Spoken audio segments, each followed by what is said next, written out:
We're not waiting today. Welcome to Kirktober, boys. Let's go. Oh my God. I'm so happy you guys get to watch the Falcons in primetime with me. Maybe not for the rest of the year, but you have. It's such a wild ride watching this team. Oh my God. I cannot. We probably didn't really deserve to win. But wow, 500 yards on primetime for Cousins. I know a lot of you guys, won a lot over on Prize Picks using code CC. Shout out to you guys tonight. I put Bijan in way too many of my lineups. I've got too much faith in him. He really didn't do much, but everybody else did. Let's go. It's such a good feeling. 3-2, top of the division. Big. I mean, you beat the Bucs, you beat the Saints. That is absolutely massive for the long run. But we got to play the Bucs again in a few weeks, so that's going to be an interesting call. But Kirk coming, this is the best game of his career. The best game of his career, and a touchdown to Daryl Hodge.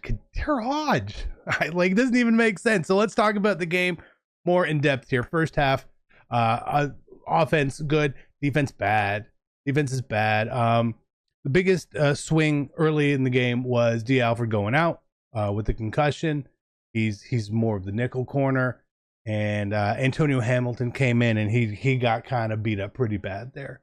So that's a gaping hole. It's really clear to see that, and I would have to go back and watch more of the footage to know why the second half wasn't that way. But there was obviously some adjustments on both sides, in both teams in the second half. So that was, it was fun to watch. It was easily the best game I think we've all had in primetime this year, at least in top to bottom, from beginning to end, right?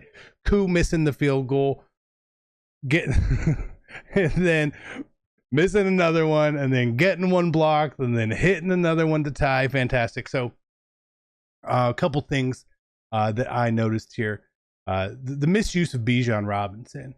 Now, I want to say it's a misuse, but there just feels like there's something off. There's something off with him within the scheme here. Kirk does not like to look to the flats. If you will go back and watch, Bijan's open like 80% of the time that he goes out for a pass. He's wide open. There's nobody ever around him. And I don't blame anyone because he's not going to get the ball.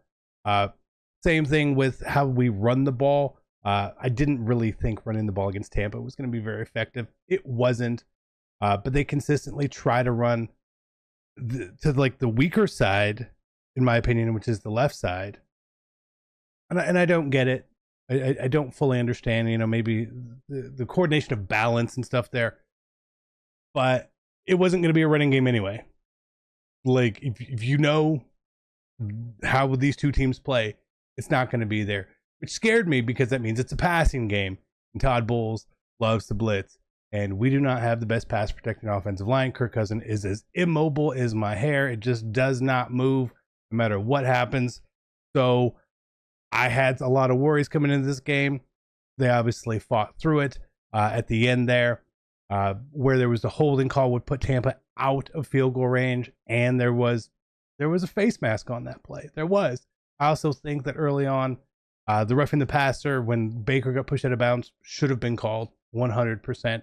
Biggest question that I kind of really thought about was at the end, that 4th and 15, Falcons going for it. Do they punt? Should you punt in that situation? You have all your timeouts. I mean, I think the answer is generally yes. It's generally yes, but it was also just a really bad play call that they drew up there. If you watch, they left Pitts in to chip to block there because just in case there was pressure. So you really only had 3 routes because Algier was standing 6 yards away. He was not going to get a first down regardless.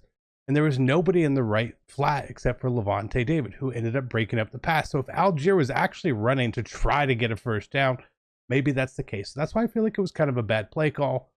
It's hard to second guess. Should they have punted? Should they have not have punted? They ended up winning.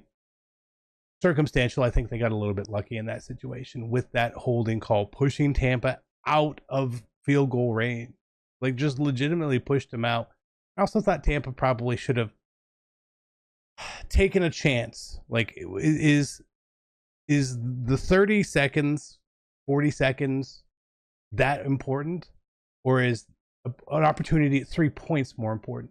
I think the 3 points are probably a little more important, because then you're forcing Atlanta to get 6. If we had a timeout, I mean, who knows what happens, but I don't like playing so passively there, so passively. Even then, Bucky Irving on the final run, I think like he could get a few more yards, and maybe that puts a bit of a question on, you kick the field goal, but he just kind of like stops. Like, he's worried about going out of bounds, but he's like by the hash. So just a little bit of oddity there.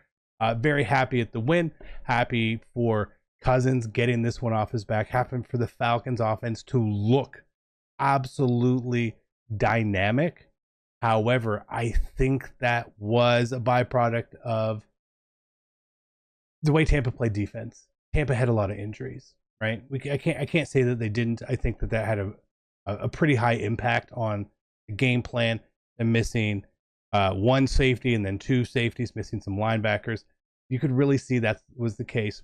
But you could also see that Atlanta actually made some adjustments. Like, hey, guess what? We're going to try to throw the ball to Kyle Pitts. And they did. Kyle Pitts had 7, 8 catches, right? Drake London had 13 catches, I think. Mooney had 8. Like, just spread the ball around considerably, which is pretty impressive because we don't have a lot of depth at those positions, right? Like, Kadero Hodge caught the game-winning touchdown, well, because Drake London came out. So if London is on that route, maybe he catches it, but he's not breaking the run off that way. So we don't have all that dynamicness. Mooney obviously dropping the pass really. I mean, it hurt, but I don't focus on that. People drop passes all the time. Everyone who's not Larry Fitzgerald. So that's it. I would say I'm going to bed, but I can't. I'm excited. Great game. Shout out to you, Tampa fans. You guys are always a pain. Mike Evans is always the Falcons' dad.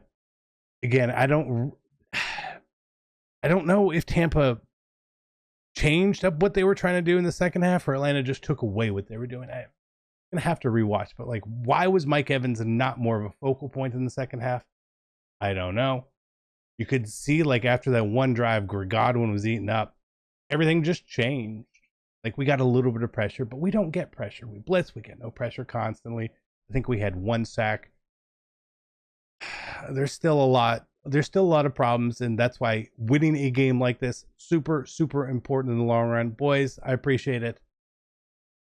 I can't go to bed, so I'm just going to stay up. Love you guys. I'm out.